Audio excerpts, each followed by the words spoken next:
大家好，我是带着镜头的话筒的来财偏偏。今天我们继续来说《白夜追凶》的第6晚卧底案。在上回的江州案中，弟弟小黑无论是刑侦能力还是撩妹水平，都有了长足的进步。破了案，喝了酒，撩了妹，陪了老婆，堪称本案最大赢家。当长风支队一行人踏上归途时，海港支队的辖区内，一张大网正在徐徐展开。月黑风高夜，杀人放火天。海港车王赵兴成正独自蹲守在某个废弃仓库外，执行一次埋线长达1年的重要任务。与他对接的人却突然失联。赵兴成本想立刻展开营救，但指挥中心以事态不明、贸然行动会破坏计划为由，命令他原地待命。直到一声枪响打破了夜的寂静，这下他彻底坐不住了，飞檐走壁翻了进去。没想到迎面就遇上了3个黑衣人。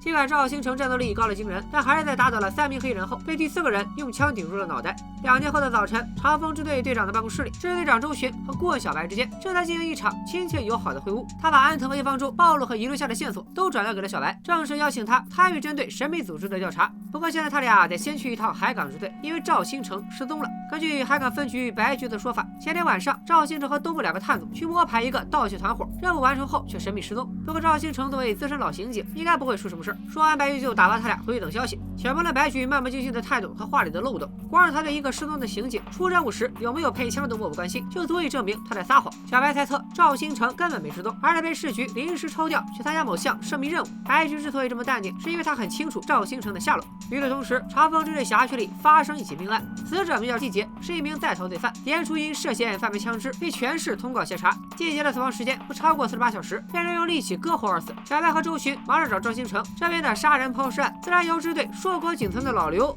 的女儿小花独挑大梁。回到支队后，小花根据现场勘验的结果，初步提出了现场走访、调查轮胎印记和监控录像，以及调查季杰的人际关系和枪支买卖活动这3个调查方向。具体到底从哪个方向着手，还得由老刘这个副支队长来决定。另一边，周旋和小白通过各种关系，终于在市局审讯室里见到了灰头土脸的赵兴成。这样的处置方式显然并不合法。这事儿轮不到你操心。你等着，等我把这段念完，让周巡干你。如果涉嫌违法犯罪，可以走正常的羁押程序，而眼前这样的处置方式，无异于非法拘禁。好了，我说完了，周巡上。我说了，这轮不到你。他妈复读机啊你！好了，我舒服了。不过由于行动的保密级别实在太高，小白和周巡也没能从赵兴成嘴里得到任何信息，甚至还险些让他逃走。赵兴成企图越狱，继续执行研究任务。然而市局戒备森严，他毫不意外的在大厅被警卫制服，陷入了难上加难的尴尬境地。为了解答小白2人的疑惑，也避免事态进一步发酵，市局的副局长施广陵主动将2位好奇宝宝叫来办公室。眼前这位施局长曾任长风支队分局政治部主任，和小白他们也算是老同事。从他口中我们得知，原来近几年人杰地灵的金港市，除了催生出源源不断的原生罪犯外，又吸引来了东南亚最大的军火集团之一张三集团。他们从金港弄到一批有可能来自军方的报废枪支，为了将他们一网打尽并夺回尸枪，市局成立了专案组，并耗费大量人力物力，将一个代号为编辑的卧底打入了张三集团内部，由赵兴成负责单线交接。在长达1年的交接过程中，赵兴成和卧底之间产生了别样的情愫，所以前天晚上编辑突然失联，赵兴成在违背命令，冒着计划功亏一篑的风险突入仓库，甚至放倒警卫企图越狱。考虑到张三军火集团很可能和当年害死500的军火贩有联系，张三手里的那批枪也很可能就是当年安藤坚守自盗从军队带走的那批报废枪支。小白和周巡决定协同专案组寻找卧底，打掉张三，找回尸枪。而小白更是自告奋勇，做出了本案第一个降智行为，居然打算自己当卧底，打入张三集团内部。按照他的说法，虽然他是长风支队的前支队长，黑白2道都挂着号，但表面上他因为弟弟的案子已经和市局领导闹翻，最后愤而离开警局，因此很有可能对警局怀恨在心。他想要投靠张三，也是合情合理个屁啊！就冲长风支队这曝光率，都快把顾局送去宣传部养老了。谁不知道你和周巡穿一条裤子，军火贩见着你，他这直接突。况且按照金港市罪犯人均反侦查的尿性，常规定位和监视手段都有可能被军火贩发现。而且编辑失联后，张三的组织也随之销声匿迹。小白要怎么找着他们呢？小白的计划很简单，苦肉计。周巡以这次冲突为借口，解除了小白的顾问身份，造成他和小白闹掰的假象，给小白渗透进张三集团一个合理的理由。不仅如此，周巡还趁机公报私仇，先是瞒着小白，在他家附近又增加了2个探总，监视他的一举一动，还要和前来刑事问罪的楠姐大吵一架，顺手给他也停了职。另一边，通过大壮从中牵线搭桥，小白联系上了一个涉及军火贩卖的底层混混。然而小白的警察气质实在太过浓烈，以至于混混见了他都以为是便衣警察，钓鱼执法，愣是不敢把他引荐给上线。黑道的事还是得靠小黑出马。另一边，小豪和赵倩在周迅的安排下一起来到了安藤的住所。在之前的调查中，周迅已经通过安藤尸体上发现的钥匙顺藤摸瓜锁定了一间公寓。小豪发现安藤的住所异常整洁，就像不久前刚被人打扫过一样。更奇怪的是赵倩的行为，安藤的钥匙串上有10几把钥匙，而赵倩拿了其中1把就直接打开了门。进了安藤家里，赵倩又像回自己家一样熟门熟路，搜查时还主动分走了可能发现线索的卧室和书房，怎么看都很可疑。小豪不得已只能将这些线索告诉了被解职的师傅小白。结合安藤的母亲有一位姓赵的养女，如今在金港市这一线索，我们不难猜出赵倩确实就是安藤异父异母的妹妹。然而接到电话的人不是小白，而是弟弟小黑，身边还坐着携手的混混，完全没把小花的话当回事。恰好在这个节骨眼上，叶方舟又出现了。小花毕竟涉世未深，3两句就为叶方舟套了话，将这几天之内发生的一切和盘托出。另一边，在小黑的铁拳威胁下，混混终于将他引荐给了张三手下的2当家金山。小黑用一套人体秒变枪法技惊四座，成功引起了金山的注意。紧接着，小黑又向金山展示了第3案车震案中靠黑吃黑白嫖来的报废手枪，并谎称自己手里有大批报废武器，希望能和张三集团合作。可没想到半路杀出个程咬金，人群中走出一位长发女子，轻易戳穿了小黑的谎言。难道上头行动还没开始就要结束了？这个女人之所以知道内情，是因为她就是代号为编辑的卧底林佳音。好在为了从这位前刑警队长口中得到更多情报，金山阻止了林佳音的灭口行为，将小黑转移到了另一处据点，却也给了小黑翻盘的机会。警方没有在据点周围做任何布控，小黑也没有携带定位窃听装置，再加上小黑的手机也为了防周巡加装了防定位和监听等功能，种种迹象表明小黑不是代表警方，而是作为便捷的黑警来和张三谈一笔交易。然而在林佳音眼中，如果全公安系统里只有一个人不会便捷，那个人一定就是小白。说着就又嚷嚷着就杀了小白，当做自己入伙张三集团的第2张投名状。金山拦住了林佳音，因为他还想从小白这里挖出点情报。至于林佳音的第1张投名状是谁，其实在剧里已经出现了，大家不妨猜一猜。险些成为投名状的小黑这会儿有点蒙圈，咱们这个女的对自己杀心这么重，是因为同行是冤家，一个犯罪组织容不下2个二五仔，还是说哥哥小白对人家做过什么，让表弟替他背了锅？为了测试林佳音的立场，小黑使用了激将法。没想到林佳音突然凑到小黑耳边，告诉他自己从一开始就知道他不是小白，而是 A 级通缉犯小黑，所以杀了他也算为民除害，毫无心理负担。至于他为啥一眼就认出眼前的人是小黑，咱们暂且按就直接表了吧。首先，根据后续剧情我们了解到，林佳音是小白的亲传弟子，对他知根知底，当然能轻易看出小黑和小白的差别。其次，小黑看到林佳音后，居然没有半点师徒重逢后的欣喜和惊讶，这显然不合常理。最关键的一点是，林佳音刚见到小黑时说了一句没头没尾的话。瞧你这张阶级斗争的脸。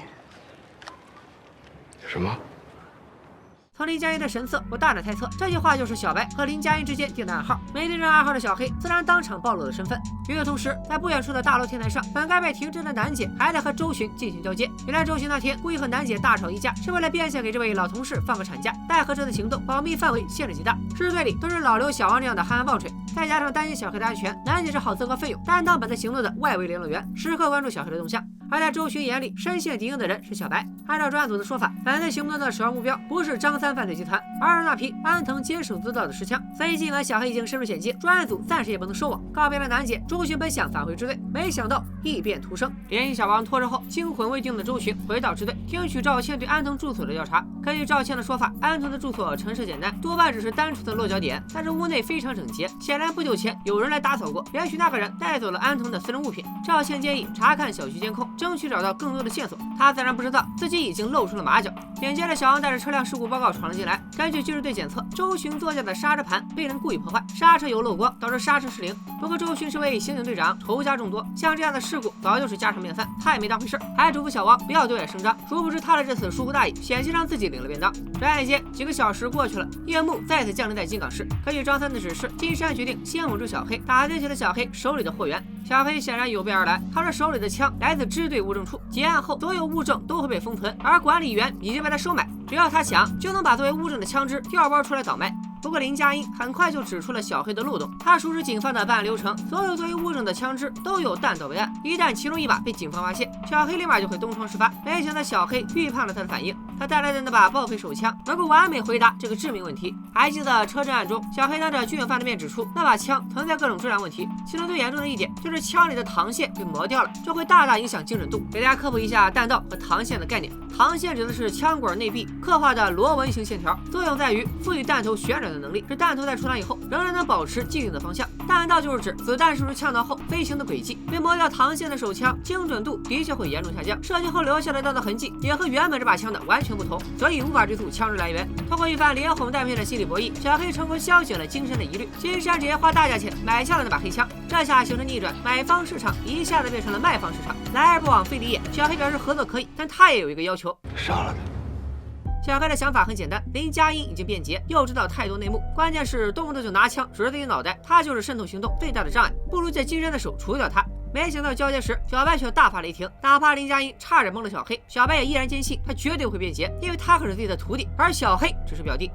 情急之下，小白做出了本案第二个降智举动，他决定在晚上和小黑完成交接，并主动联系金山，彻底打乱了小黑欲擒故纵的计划。小白孤身一人进入张三集团窝点，由小黑、南姐和大壮在外接应。在黑夜恐惧症的影响下，小白连走路都费劲。要是面前有一盆火锅，小白这一头汗就只能用肾虚来解释了。经过几个小时的深思熟虑，金山同意杀死林佳音，可没想到对方却变卦了。小白以杀警察会引起公安部门反扑为由，阻止金山杀害林佳音。小白突然的出尔反尔，以及身上莫名其妙透出的正义气场，自然引起了金山的怀疑。不出意外，挨了一顿毒打。与此同时，在外接应的小黑突然灵机一动，带入金山的视角，重新审视了整个计划，得出了金山可能会将小白杀了灭口的结论。不顾南姐的劝阻，叮嘱他立即通知周巡，带大部队前来收网，自己的只身潜入窝点营救哥哥。而此时小白已经被打倒在地，面对着林佳音的枪口，便当送到了嘴边。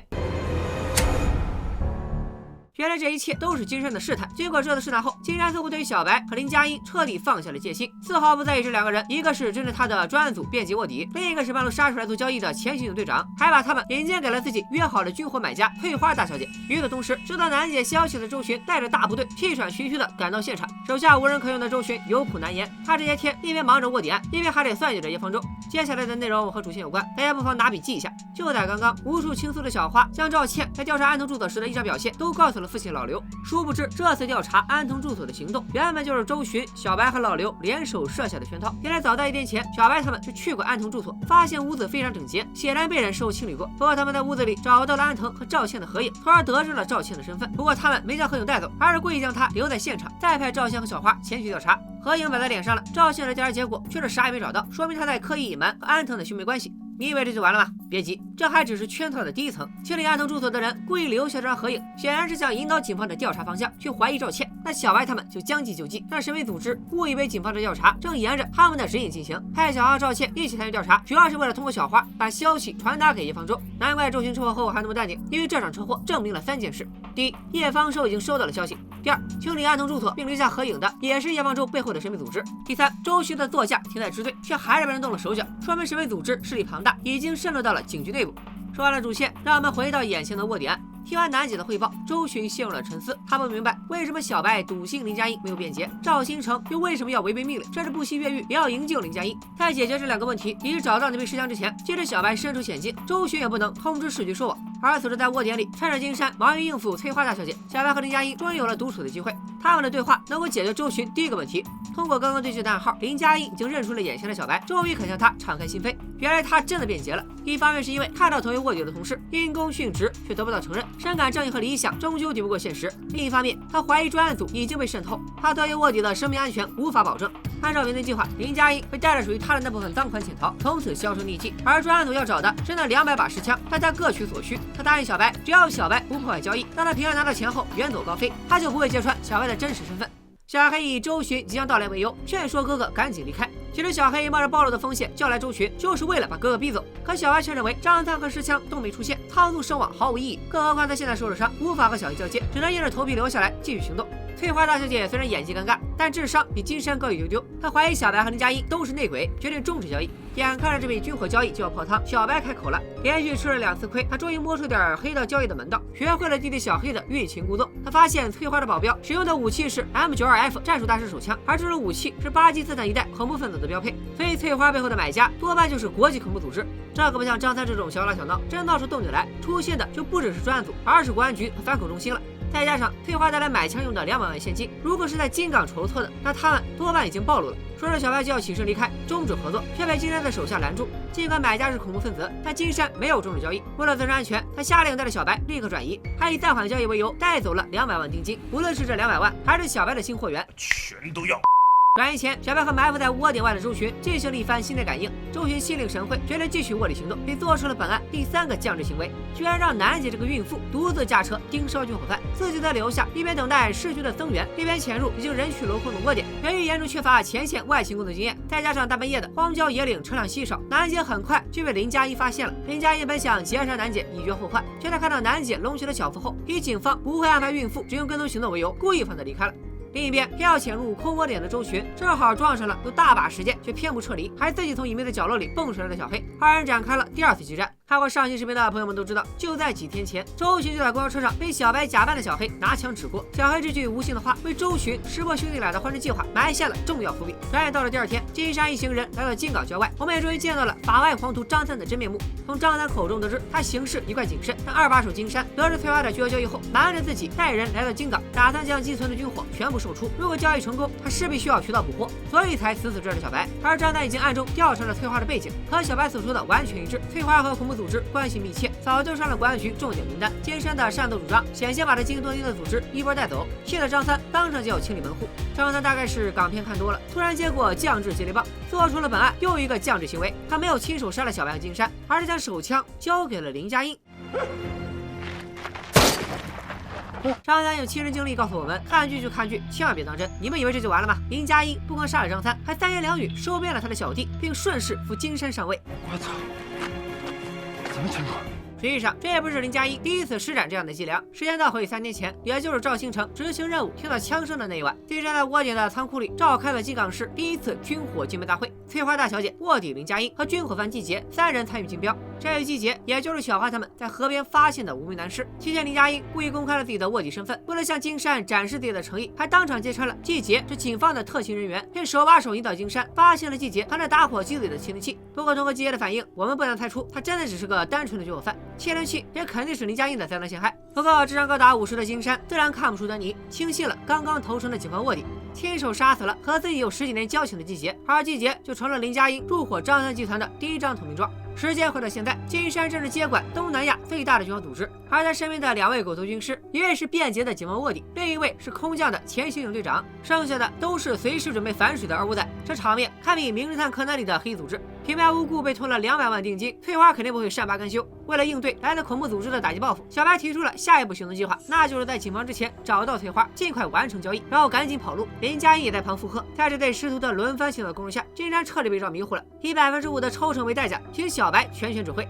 小白这边算是有惊无险，那边的周巡则是有苦难言。由于他昨晚擅作主张，导致金山成功逃逸，卧底买1送1，市局甚至下达了协查通告，要调查小白的所有私人办公物品。言下之意就是真把小白当成了叛徒。但是在市局的施压下，周巡必须立刻找到金山，实施收网行动，否则小白和林佳音就会被视为双面劫。根据楠姐昨晚的跟踪记录，周巡沿着京石高速一路搜索，全力追查金山。与此同时，小黑也再度出动，在大壮的帮助下寻找金山的踪迹。虽然没找到金山的窝点，却误打误撞发现了张三的尸体。小黑叮嘱楠姐将这个重要消息转告周巡，自己则继续展开营救行动。他们都在寻找着金山，这会儿已经对小白佩服的五体投地。据小白分析，恐怖分子的资金往往来源于境外洗钱企业，从银行提取巨额现金也需要提前预约，更何况是200万的巨款，不可能不留下痕迹。果然，小白很快就根据现金编号，在支队的帮助下，成功锁定了一家投资公司，并筛选出一批账号予以冻结，还在查封购入书上留下了自己的手机号。一旦发现账户被冻结了，翠花自然会主动找上门来。果不其然，翠花察觉资金链断裂，很快和小白取得联系，一边怕恐怖组织打击报复，另一边担心地图蛇黑吃黑。最终双方约定在闹市区的世纪广场碰面。小白照搬警方的抓捕流程，组织金山的手下对广场实施布控。等发现翠花一伙人的行动后，想办法制造混乱，将其逼退。他们在暗中跟踪，找到对方的落脚点，这样敌在明我在暗，我方就掌握了交易的主动权。嗨，一开口就是老黑暗森林了。布控过程中，小白以帮路人拍照为借口，用路人的手机给周巡发去了世纪广场的信息。林佳音看在眼里，却并没有向金山揭发小白。接到信息的周巡留其他人处理张三的尸体，自己驾车前往世纪广场。隐藏在暗处的叶方舟这时也再次上线，一路尾随周巡。金山要卖给翠花的那批尸枪，还有可能就是叶方舟卖给金山的，所以叶方舟跟着周巡等于变相跟进尸枪的交易。殊不知老刘也紧随其后，集火势力全部入局，情况一时十分复杂。其实情况远比周迅想的更复杂，因为除了小白之外的主角团都聚集在大壮的仓库里，随时准备为小白提供场外支援。他们就是第6股势力。大壮意外发现，除了这几组人马外，还有一辆套牌车也混入其中。经过进一步调查，他发现这辆车的牌照代被5辆车同时使用。全国只有一个机构能做到这一点，那就是国安局。恐怖组织、军火贩、警方卧底、主角团、专案组、神秘组织，现在又多了个国安局，整个乱成一锅粥。一旦国安局抢先一步抓捕翠花，金山就会立刻跑路。白线长达1年的专案行动就将前功尽弃。现在周迅需要在不惊动翠花和金山，不暴露小白的身份，不让林佳音起疑，不会吓跑叶方舟，以及对老刘继续保密专案行动的前提下拦住国安局。难怪小白要主动联系周迅，好在周迅身为资深千层饼，解套的手法是老母猪戴胸罩，一套又一套。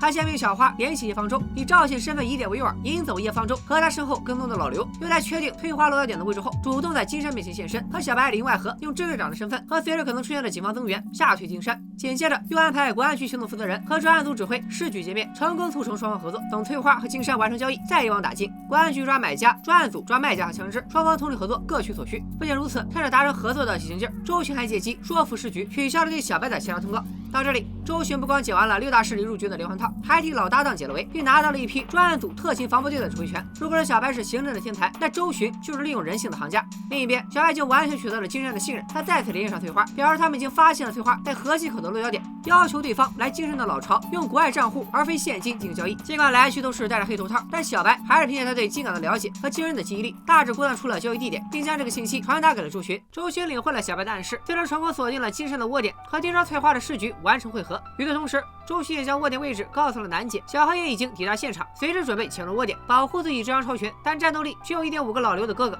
特警武警把现场围得水泄不通，救了他们完成交易，抓一个人赃并获，大概是为了给特警们施展拳脚的机会。潜伏在2楼的特警突然暴露，偏偏就被金山给发现了，抓捕行动瞬间演变为火并。最终金山的小弟被全部击毙，只有金山、林佳音、小白、翠花和他的贴身保镖这几位子弹见了躲而走的主要人物成功躲进了仓库。这时金山终于回过味来，正要枪毙小白，一旁的林佳音也露出了他的真面目，突然出手和金山打成一团。眼见他们狗咬狗，翠花带着保镖趁乱逃走。尽管金山的战斗力明显高于林佳音，但是在连续遭遇2次致命打击以后，他还是被打怕了，只得扔下林佳音继续逃窜。另一边，小白也在林佳音的帮助下先后击毙了翠花的2个保镖，可惜还是被翠花持枪制住。一声枪响过后，仓库里到底发生了什么？咱们待会儿就晓。先来看看老倒霉蛋金山，他一路逃窜，却迎面撞上了全副武装的周迅。一番打斗过后，金山居然抢到了周迅掉落的配枪，眼看周迅命悬一线，没想到枪居然炸膛了，形势瞬间翻转，金山被当场炸成重伤。可周迅心里一阵发毛，如果刚刚开枪的是他，或者行动前市局没有再三叮嘱他穿防弹衣，这会儿他恐怕不死也得重伤。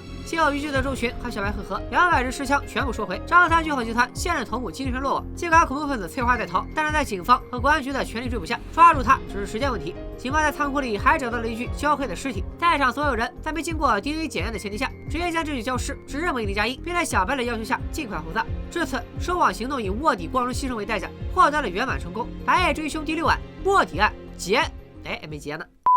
让我们把时间倒回收网行动，翠花自认为胜券在握，正要开枪射杀小白，没想到枪响后倒下的却是他自己。原来是小黑凭借双胞胎的心电感应及时赶到。至此，林佳音终于相信小黑是无辜的。从林佳音口中，我们也终于知道为啥他305次想杀小黑，居然就是因为213灭门案。他一直以为小黑就是213灭门案的真凶，而惨遭灭门的吴征居然也是警方的卧底。更可怕的是，吴征的遭遇并不是个例。林佳音发现卧底暴露被害的事件频频发生，这才怀疑专案组已经遭到渗透，于是脱离专案组独自行动。他虽然没有辩解，却也不愿相信除了小白之外的任何人。听完了林佳音的自白后，躺在地上的翠花表示自己还可以再抢救一下。最后2枪引爆了汽油桶，剧烈的爆炸直接把金山老巢炸上了天。好在林佳音和小白、小黑都安然无恙，反倒是翠花自己成了一具焦尸。没错，警方在现场发现的焦尸不是林佳音，而是翠花。但是从档案上看，林佳音已经因公殉职，他终于如愿以偿，成为了没有身份的透明人，并顺势加入主角团。现在我正式宣布，白夜追凶第6案卧底案结案。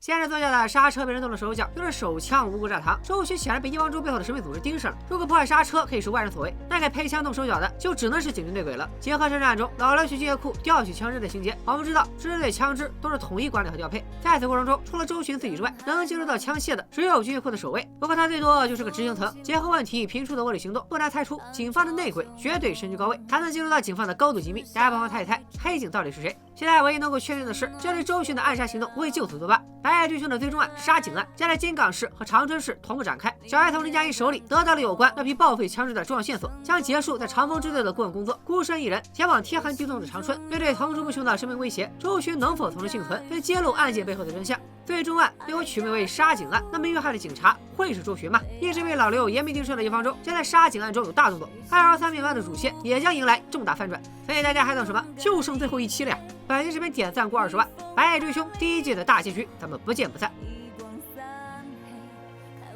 拜了个拜。